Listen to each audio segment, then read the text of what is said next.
ಕಲಬೆರಕೆ ಪದಾರ್ಥಗಳನ್ನು ನಾವು ತಗೊಂಡು ನಮ್ಮ ಆಹಾರವನ್ನು ಹಾಳು ಮಾಡ್ಕೊತಾ ಇದ್ದೀವಿ. ಸೊ ಇದು ನೀವೆಲ್ಲ ಹಳ್ಳಿ ಮಹಿಳೆಯರ ಜೊತೆ ಕೆಲಸ ಮಾಡೋದ್ರಿಂದ ಇದನ್ನು ಅವ್ರಿಗೆ ಹೇಳ್ಕೊಡೋದು. ಸೊಪ್ಪುಗಳನ್ನು ಯಾವ ಥರ ಉಪಯೋಗವಾಗಿ ಮತ್ತು ಭೌತಿಕವಾಗಿ ಅವರ ಒಂದು ಮೇಲೆ ಏನೆಲ್ಲ ಪರಿಣಾಮ ಬೀರುತ್ತೆ ಮತ್ತು ಅವರು ಹೇಗೆ ರೋಗರಹಿತರಾಗ್ತಾರೆ ಮಕ್ಕಳು ಅನ್ನೋದನ್ನು ನಿಮ್ಗೆಲ್ಲರಿಗೂ ತಿಳಿಸ್ಕೊಟ್ಟಿದ್ದಾರೆ. ಮತ್ತು ನಮಗೇನಂದರೆ ಮೇಡಮ್ ಅವರು ಕಾರ್ಯಕ್ರಮ ಆಯೋಜಿಸಿದ್ದಾರೆ ಅಂದರೆ ಇವೆಲ್ಲ ನಮ್ಗೆ ಇದ್ದೇ ಇರುತ್ತೆ, ನೋಡೋದಕ್ಕೆ ತುಂಬ ಚೆನ್ನಾಗಿರುತ್ತೆ. ಆಮೇಲೆ ನಾವೆಲ್ಲ ಇವನ್ನೆಲ್ಲ ಸವಿತೀವಿ. ಸೊ ನಮ್ಮ ಆರೋಗ್ಯವನ್ನು ಸ್ವಲ್ಪ ಇಂಪ್ರೂವ್ ಮಾಡ್ಕೋಬೇಕಾಗಿದೆ. ಸೊ ಇವತ್ತಿನ ದಿವಸದಲ್ಲಿ ಆರೋಗ್ಯ ಯಾವ ಕೈ ಕೊಡುತ್ತೆ ಹೇಳೋಕ್ಕಾಗಲ್ಲ. ಸೊ ಹಾಗಾಗಿ ತುಂಬ ಎಲ್ಲರೂ ಎಚ್ಚರಿಕೆಯಿಂದ ಇರಬೇಕು ಮತ್ತು ನಮ್ಮ ಆಹಾರವನ್ನೇ ನಾವು ಸೇವಿಸಬೇಕು. ಬೇರೆ ಆಹಾರಕ್ಕೆ ಹೋಗಬಾರ್ದು. ನಾವೇ ನಮ್ಮ ಆಹಾರವನ್ನು ತಯಾರು ಮಾಡ್ಕೋಬೇಕು, ನಾವೇ ಸೇವಿಸಬೇಕು. ಅದನ್ನು ನಮ್ಮ ಹಳ್ಳಿನಲ್ಲಿ ಸಿಗ್ತಕ್ಕಂಥ ಆಹಾರ ಏನಿದೆ ಅದು ತುಂಬ ಗುಣಮಟ್ಟದ ಆಹಾರ ಪದಾರ್ಥ.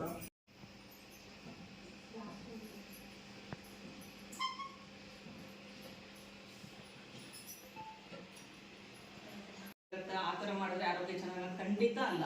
ಮಗು ಹುಟ್ಟಿದ ಮೇಲೆ ನೋಡ್ಕೊಳ್ಳೋದಲ್ಲ. ಅದನ್ನ ಮಗು ಹುಟ್ಟಕ್ ಮುಂಚೆನೆ, ಮಗು ಹೊಟ್ಟೆಲಿ ಇದ್ದಾಗಲೇನೆ ಆ ಮಗುವಿನ ಆರೋಗ್ಯ, ದೈಹಿಕ ಆರೋಗ್ಯ ಮತ್ತು ಮಾನಸಿಕ ಆರೋಗ್ಯ ಹೇಗಿರ್ಬೇಕು ಅನ್ನೋದಕ್ಕೆ ತಾಯಿ ಹೇಗೆ ಪ್ರಿಪೇರ್ ಮಾಡ್ತಾಳೆ ಅನ್ನೋದಕ್ಕೆ ಡಿಪೆಂಡ್ ಆಗುತ್ತೆ. ಅಲ್ಲಿಗೆ ತಾಯಿಯ ಜವಾಬ್ದಾರಿ ಎಷ್ಟಿದೆ ಅಂತ ಅರ್ಥ ಆಯ್ತಲ್ವಾ? ತಾಯಿ ಆಗ್ತಿರೋದು ಅಂದ್ರೆ ನಮಗೆ ಖುಷಿ ಆಗುತ್ತೆ. ತಾಯಿ ಆದವಳು ತಾನು ಪ್ರಪಂಚಕ್ಕೆ ಕೊಡ್ತಾ ಇರೋ ಒಂದು ಕೊಡುಗೆ. ಯಾರೋ ಕೆಮ್ತಿದ್ರು.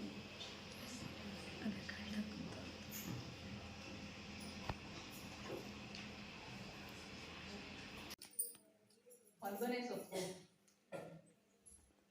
ಸಬ್ಬಸಿಗೆ ಸೊಪ್ಪು, ಒಂದೆಲಗ, ಇವೆಲ್ಲ. ಆಮೇಲೆ ಕೊಮ್ಮೆ ಸೊಪ್ಪು ಇದೆಲ್ಲ ಹೇಳಿದ್ರು.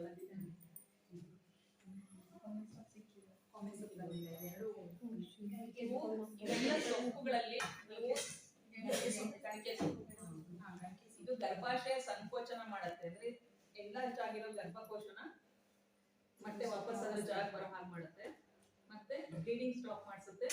ಮತ್ತೆ ನಿಮ್ ಫ್ಯಾಟ್ ಕರಗಿಸುತ್ತೆ. ಪುಷ್ಟಿದಾಯಕನೂ ಕೂಡ ಮಗುಗೆ ಹಾಲು ಉತ್ಪತ್ತಿ ಮಾಡಿಸುತ್ತೆ. ಇದಿಷ್ಟು ಕಾಂಬಿನೇಷನ್ ನಡೆಯೋದು ಈ ಸೊಪ್ಪುಗಳಿಂದ. ಇದನ್ನ ನೀವು ಧಾರಾಳವಾಗಿ ಮನೆಯಲ್ಲಿ ಹಿರಿಯರಿದ್ದಾಗ ಅಡುಗೆ ಮಾಡ್ಕೊಡ್ತಾರೆ, ಧಾರಾಳವಾಗಿ ಉಪಯೋಗಿಸ್ಬೋದು. ಇನ್ನ ಕೆಲವೊಂದು ದ್ರವ್ಯಗಳು ಅಂತಂದ್ರೆ ಜೀರಿಗೆ ಎಲ್ಲ ಹೇಳೋದಲ್ಲ, ಆತರ ಜೀರಿಗೆ, ಶುಂಠಿ, ಬಜೆ, ಮತ್ತೆ ಆ ಟೈಮಲ್ಲಿ ತಾಂಬೂಲ ತಿನ್ನಕ್ ಕೊಡ್ತಾರೆ.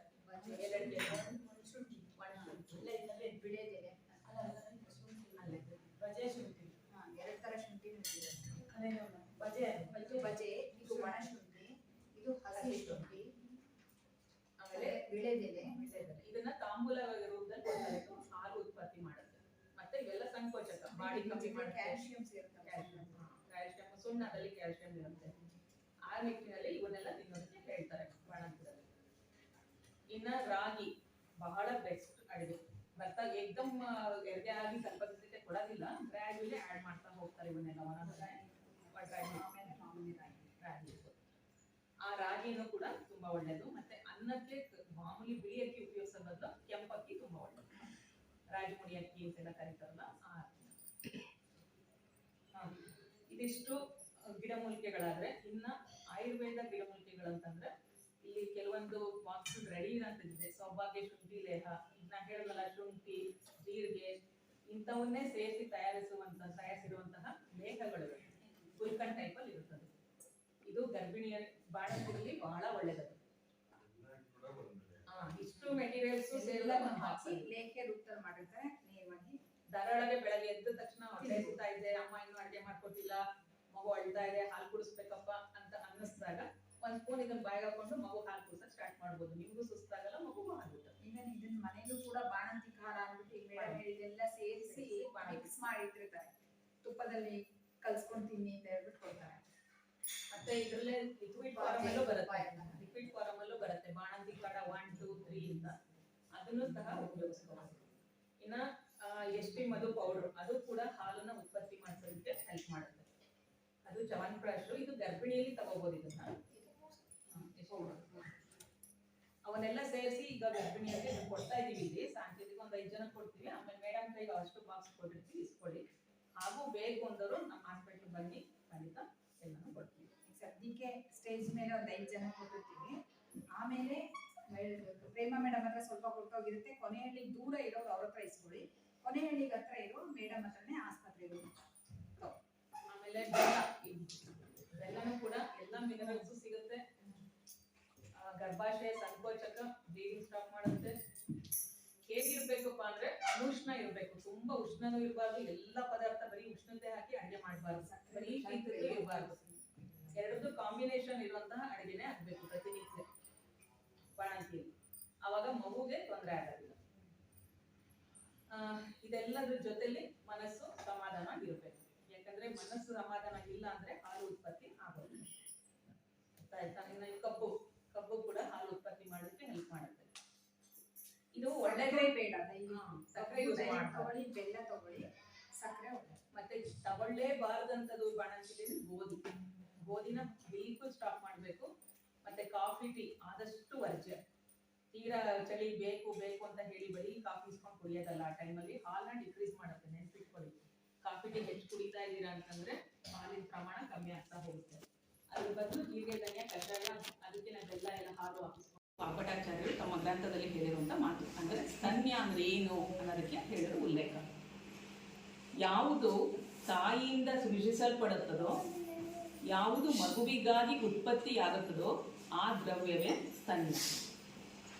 ಇದು ಅತ್ಯಂತ ಪೋಷಕಾಂಶ ಉಳ್ಳದ್ದಾಗಿರುತ್ತದೆ ಅಂತ ಇದರದ್ದು ಎಕ್ಸ್ಪ್ಲನೇಷನ್. ಅಂದ್ರೆ ಇದು ಇದ್ರ ಟೇಸ್ಟು ಲಿಟಲ್ ಬಿಟ್ ಸ್ವೀಟ್ ಇರುತ್ತೆ, ತುಂಬ ಸ್ವೀಟ್ ಇರಲ್ಲ, ಸ್ವಲ್ಪ ಸ್ವೀಟ್ ಇರುತ್ತೆ. ಶೀತಲ, ತುಂಬ ಉಷ್ಣನೂ ಅಲ್ಲ, ಅನುಷ್ಣ ಅಂತಲೂ ಕರಿಬೋದು ಇದನ್ನ. ಮತ್ತೆ ಪುಷ್ಟಿದಾಯಕ, ಈಸಿಲಿ ಡೈಜೆಸ್ಟಬಲ್, ಕ್ಯಾರಿಯಬಲ್ ಇರುತ್ತೆ. ಇದೇ ತರಹದ ಹೈಜೀನ್, ಮೋಸ್ಟ್ ಇಂಪಾರ್ಟೆಂಟ್ಲಿ ಹೈಜೀನ್ ಆಗಿರುತ್ತೆ ಇದು. ಅಂದರೆ ಯಾವುದೇ ಏನಂತಾರೆ ಕ್ರಿಮಿ ಕೀಟಗಳು ಆವರಿಸದಂತೆ ಇರುವಂತಹ ಅತ್ಯುತ್ತಮ ದ್ರವ್ಯ ಆಗಿರುತ್ತೆ. ಮತ್ತು ಇನ್ನೊಂದು ಸ್ಪೆಷಾಲಿಟಿ ಏನಪ್ಪ ಅಂದರೆ ಈ ತಾಯಿ ಹಾಲಿಂದು ಯಾವುದೇ ನೀರಿಗೆ ಹಾಕಿದ್ರೂ ನೀರಲ್ಲಿ ಹಾಗೆ ಬೆರೆದೋಗ್ಬಿಡುತ್ತೆ, ಅಲ್ಲಿ ನೊರೆಗಳು ಎದ್ದೇಳೋದಿಲ್ಲ. ಅದು ಡಿಫ್ರೆನ್ಸ್ ಗೊತ್ತಾಗೋದಕ್ಕೆ ಅಂತ ಹೇಳ್ತಾ ಇರೋದು ನಾನು. ಇಷ್ಟು ಅತ್ಯುಷ್ಟವಾದಂತಹ ಮತ್ತೊಂದು ಹಾಲು ನಮ್ಮದೇ ಭೂಮಿ ಮೇಲೆ ಸಿಗುವಂಥದ್ದು ಅಂತಂದರೆ ಯಾವುದು? ಯಾರಿಗಾದ್ರೂ ಐಡಿಯಾ ಇದೆಯಾ? ತಾಯಿ ಹಾಲಿನಷ್ಟೇ ಉತ್ಕೃಷ್ಟವಾದ ಇನ್ನೊಂದು ಹಾಲು ಯಾವುದು? ಮತ್ತು ಆಯುಷ್ ಆಸ್ಪತ್ರೆ ಕೊನೆಯಲ್ಲಿ ಇವರ ಸಹಯೋಗದಲ್ಲಿ ಇವತ್ತ ಕಾರ್ಯಕ್ರಮ ಹಮ್ಮಿಕೊಂಡಿದ್ದು, ಈ ಒಂದು ಕಾರ್ಯಕ್ರಮದ ಉದ್ಘಾಟನೆಯನ್ನು ನೆರವೇರಿಸಿಕೊಟ್ಟಂತ ಡಾಕ್ಟರ್ ಸುಮನಾ ಮೇಡಮ್ ಅವರೇ, ಈ ಒಂದು ಕಾರ್ಯಕ್ರಮದ ಅಧ್ಯಕ್ಷತೆಯನ್ನು ವಹಿಸಿರುವ ಶ್ರೀಯುತ ಡಾಕ್ಟರ್ ಗೋವಿಂದ ಗೌಡ್ರು ಸರ್, ಹಾಗೆ ನೇತಾ ಮೇಡಮ್ ಅವರೇ, ಮತ್ತು ದರ್ಶನ್ ಸರ್ ಅವರೇ, ಹಾಗೂ ಸಿಂಧು ಮೇಡಮ್ ಅವರೇ, ಮತ್ತು ಪದ್ಮನಾಭ ಸರ್ ಅವರೇ, ಇಲ್ಲಿ ನೆರೆದಿರುವ ಎಲ್ಲ ವಿಜ್ಞಾನಿಗಳೇ, ಹಾಗೂ ಇಲ್ಲಿ ಈ ಒಂದು ಕಾರ್ಯಕ್ರಮಕ್ಕೆ ಹಾಜರಿರುವ ಎಲ್ಲ ಗರ್ಭಿಣಿ ತಾಯಂದಿರೇ, ಅಂಗನವಾಡಿ ಕಾರ್ಯಕರ್ತೆಯರೇ, ಆಶಾ ಕಾರ್ಯಕರ್ತೆಯರೇ, ಹಾಗೂ ಕೃಷಿ ಸಖಿಯರೇ, ಈ ಒಂದು ಕಾರ್ಯಕ್ರಮ ನಿಜಕ್ಕೂ ಒಂದು ಉತ್ತಮವಾಗಿ ಮೂಡಿ ಬಂದಿದೆ ಅಂತ ನಾನು ಅನ್ಕೊತಾ ಇದ್ದೀನಿ. ಯಾಕೆಂದರೆ ಕೃಷಿ ವಿಜ್ಞಾನ ಕೇಂದ್ರದಲ್ಲಿ ನಮ್ಮ ಕಾರ್ಯಕ್ರಮ ಮಾಡಬೇಕು ಅಂದರೆ, ನಮ್ಮ ಇಲಾಖೆ ಕಾರ್ಯಕ್ರಮ ಮಾಡಬೇಕು ಅಂದರೆ ನಮಗೆ ಭಾರಿ ಸಂತೋಷ ತರುತ್ತೆ. ಯಾಕೆಂದರೆ ಎಲ್ಲ ಆಯೋಜನೆಯೂ ಸಹ ಅವರೇ ಹೆಚ್ಚು ಜವಾಬ್ದಾರಿ ತಗೊಂಡು ಮಾಡಿಕೊಡೋಂಥ ವ್ಯವಸ್ಥೆ ಆಗುತ್ತೆ. ಮತ್ತು ಅದೇ ರೀತಿ ನಾವು ಯಾವುದೇ ವಿಶ್ವ ಸ್ತನ್ಯಪಾನ ಸಪ್ತಾಹ ಇರ್ಬೋದು, ಪೌಷ್ಟಿಕಾಹಾರ ಸಪ್ತಾಹ ಇರ್ಬೋದು, ಪ್ರತಿಯೊಂದು ಕಾರ್ಯಕ್ರಮವೂ ಸಹ ನಾವು ಈ ಒಂದು ಕೃಷಿ ವಿಜ್ಞಾನ ಕೇಂದ್ರದ ಸಹಯೋಗದಲ್ಲಿ ಮಾಡ್ತಾ ಇರ್ತೀವಿ.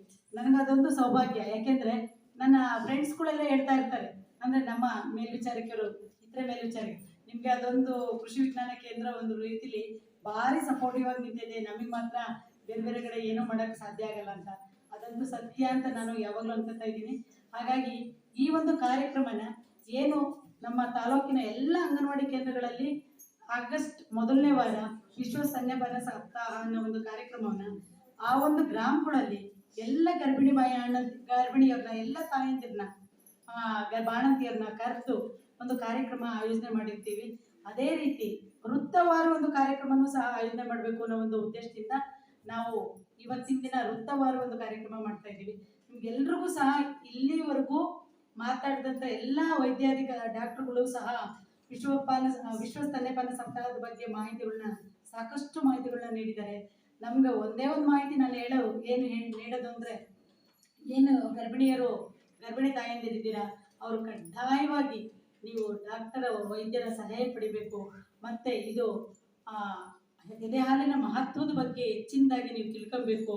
ಮತ್ತು ಅದು ಅಮೃತ ಅನ್ನೋ ಒಂದು ವಿಚಾರ ಇಟ್ಕೊಂಡು ಮಗು ಹುಟ್ಟಿದ ಅರ್ಧ ಗಂಟೆ ಒಳಗೆ ಅಂತ ನಾವು ಹೇಳಿದ್ದೀವಿ. ಮೇಡಮ್ ಹೇಳ್ತಾ ಇದ್ರು, ಒಂದು ವೇಳೆ ಆಪರೇಷನ್ಗಳು ಸಿಜೇರಿಯನ್ ಏನಾರು ಆದಾಗ 4 ಗಂಟೆ ಒಳಗೆ ಅಂತ ಹೇಳಿದ್ದಾರೆ. ಆದರೂ ಅದು ಒಂದು ಮಾಹಿತಿ ಏನು ಅಂತಂದರೆ, ಮಗು ಹುಟ್ಟಿದ 1 ಗಂಟೆ ಒಳಗೆ, ಅರ್ಧ ಮತ್ತು 1 ಗಂಟೆ ಒಳಗೆ ಮಗುವಿಗೆ ತಾಯಿ ಹಾಲು ಸೇರಬೇಕು, ಕುಡಿಸ್ಬೇಕು ನೀವು.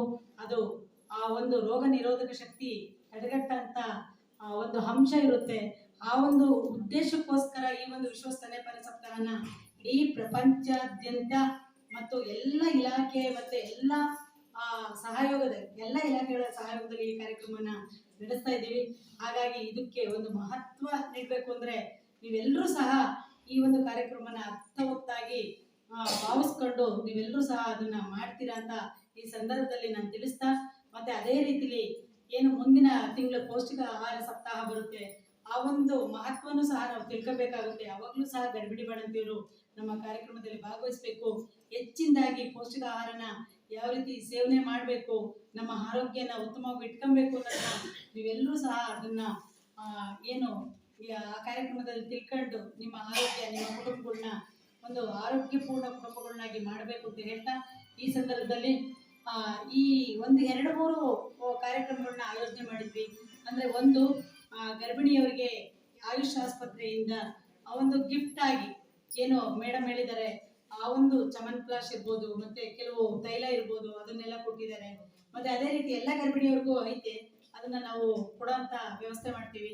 ಅದೇ ರೀತಿ ಈ ಒಂದು ಸಂದರ್ಭದಲ್ಲಿ ನಮ್ಮ ಮಕ್ಕಳ ಒಂದು 3 ಮಕ್ಕಳನ್ನ ಇಲ್ಲಿ ಕರೆದು ಒಂದು ಸಾಂಸ್ಕೃತಿಕ ಕಾರ್ಯಕ್ರಮ ಆಯೋಜನೆ ಮಾಡಿ ಆ ಮಕ್ಕಳುಗಳಿಂದ ನಿಮಗೆ ಮಾಹಿತಿಗಳನ್ನ ತಲುಪಿಸೋಂಥದ್ದು ಮಾಡಬೇಕು ಅನ್ನೋ ಒಂದು ವಿಚಾರ ಇಟ್ಕೊಂಡು ಆ ಮಕ್ಕಳು ಸಹ ಇವತ್ತು ಬಂದಿದ್ದಾರೆ. ಅದೇ ರೀತಿ ಏನು ಇವತ್ತು ಕೃಷಿ ಸಖಿಯವರು ಇಲ್ಲಿ ಇದ್ದಾರೆ, ಅವ್ರಿಗೆ ಸಾಕಷ್ಟು ತರಬೇತಿಗಳು ಆಗ್ತದೆ. ಈ ಸಂದರ್ಭದಲ್ಲಿ ನೀವು ಸಹ ನಿಮ್ಮ ಗ್ರಾಮಗಳಲ್ಲಿ ಹೋದಾಗ ಈ ಒಂದು ಮಾಹಿತಿಗಳನ್ನ ತಿಳಿಸ್ಬೇಕು ಅಂತ ನಾನು ಈ ಸಂದರ್ಭದಲ್ಲಿ ಹೇಳ್ತಾ, ಈ ಒಂದು ಸಂದರ್ಭದಲ್ಲಿ ನಮಗೆ ಏನು ಕೃಷಿ ವಿಜ್ಞಾನ ಕೇಂದ್ರದ ಎಲ್ಲ ರೀತಿಯಲ್ಲೂ ಸಹಕಾರ ಕೊಟ್ಟಂತ ಎಲ್ಲ ವಿಜ್ಞಾನಿಗಳಿಗೆ, ವಿಶೇಷವಾಗಿ ಇವತ್ತು ಉದ್ಘಾಟನೆಗೆ ಗೋವಿಂದಗೌಡರು ಸರ್ ಬರಲೇಬೇಕು ಅಂತ ನಮ್ಮ ಅನಿಸಿಕೆ ಇತ್ತು. ಹಾಗಾಗಿ ಅವರು ಆರೋಗ್ಯ ಸ್ವಲ್ಪ ಕೈ ಕೊಟ್ಟಿದ್ರು ಪರವಾಗಿಲ್ಲ, ಈ ಕಾರ್ಯಕ್ರಮದಲ್ಲಿ ಇರ್ತೀನಿ ಅನ್ನೋ ಒಂದು ಉದ್ದೇಶದಿಂದ. ಹಾಗಾಗಿ ನಾವು ಇನಾಗ್ರೇಷನ್ ಸ್ವಲ್ಪ ತಡವಾಗಿ ಮಾಡಿದ್ವಿ. ಅದೇ ರೀತಿ ನಮ್ಮ ಅಧಿಕಾರಿಗಳು, ಈಗ ನಾನು ದರ್ಶನ್ ಸರ್ ಹತ್ರ ಮಾತಾಡ್ತಾ ಇದ್ದೆ, CDPO ಸರ್ ಹೊಸಬ್ರಿದ್ದಾರೆ, ಅವ್ರು ಇವತ್ತು ಕೃಷಿ ವಿಜ್ಞಾನ ಕೇಂದ್ರಕ್ಕೆ ನಾನು ಬರಲೇಬೇಕು ಅಂತ 1 ವಾರದಿಂದ ಈ ಡೇಟ್ನ ಅವರೇ ಫೈನಲ್ ಮಾಡಿದ್ರು. ಆದರೆ ಇವತ್ತು ಅನಿವಾರ್ಯವಾಗಿ ಅವ್ರು ಬರೋಕ್ಕಾಗಿಲ್ಲ.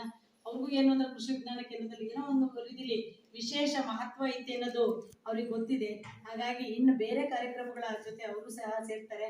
ನಮ್ಮ ಉಪನಿರ್ದೇಶಕರು ಸಹ ನಿನ್ನೆ ತಾನೇ ಬರ್ತೀನಿ ಅಂತ ಹೇಳಿ ಇವತ್ತು DC ಅವರ ಮೀಟಿಂಗ್ ಇರೋದ್ರಿಂದ ಬರೋಕ್ಕಾಗಲ್ಲ ಅಂತ ಹೇಳಿದ್ದಾರೆ. ಮುಂದಿನ ಒಂದು ಕಾರ್ಯಕ್ರಮದಲ್ಲಿ ಅವರು ಸಹ ಬರ್ತೀನಿ ಅಂತ ತಿಳಿಸಿದ್ದಾರೆ. ಬೆಳಗ್ಗೆ ನಾನು ಮಾತಾಡಿದ್ದೀನಿ, ತಿಳಿಸಿದ್ದಾರೆ. ಹಾಗಾಗಿ ಈ ಒಂದು ಕಾರ್ಯಕ್ರಮ ವಿಶೇಷವಾಗಿ ಅದ್ಭುತವಾಗಿ ನಡೆದಿದೆ. ಡಾಕ್ಟರ್ ಸುಮನ ಮೇಡಮ್ ಅಂತೂ ನನಗಂತೂ ವಿಶೇಷವಾಗಿ ಹೇಳ್ಬೇಕು ಅಂತಂದ್ರೆ ಒಂದಷ್ಟು ಮಾಹಿತಿಗಳನ್ನ ಗರ್ಭಿಣಿ ಬಾಣಂತಿಯರಿಗೆ ಮಾಹಿತಿಗಳನ್ನ ಒಂದು ನಿಧಾನವಾಗಿ ಒಂದು ಸಾವಧಾನವಾಗಿ ಮಾಹಿತಿಗಳನ್ನ ಕೊಟ್ಟಿದ್ದಾರೆ. ಆ ಮಾಹಿತಿಗಳನ್ನ ಎಲ್ಲ ನಮ್ಮ ಗರ್ಭಿಣಿ ಮಹಿಳೆಯರು ತಿಳ್ಕೊಂಡು ಹೋಗಿ ಅದನ್ನ ಪಾಲನೆ ಮಾಡಬೇಕು ಅಂತ ಹೇಳ್ತಾ, ಅದ್ರ ಜೊತೆಗೆ ನಮ್ಮ ರೇಖಾ ಮೇಡಮ್ ಅಷ್ಟೇ ಯಾವಾಗಲೂ ನಮ್ಮ ಜೊತೆ ಇರ್ತಾರೆ. ಹಾಗಾಗಿ ಈ ಒಂದು ಸಂದರ್ಭದಲ್ಲಿ ಇಡೀ ಕಾರ್ಯಕ್ರಮ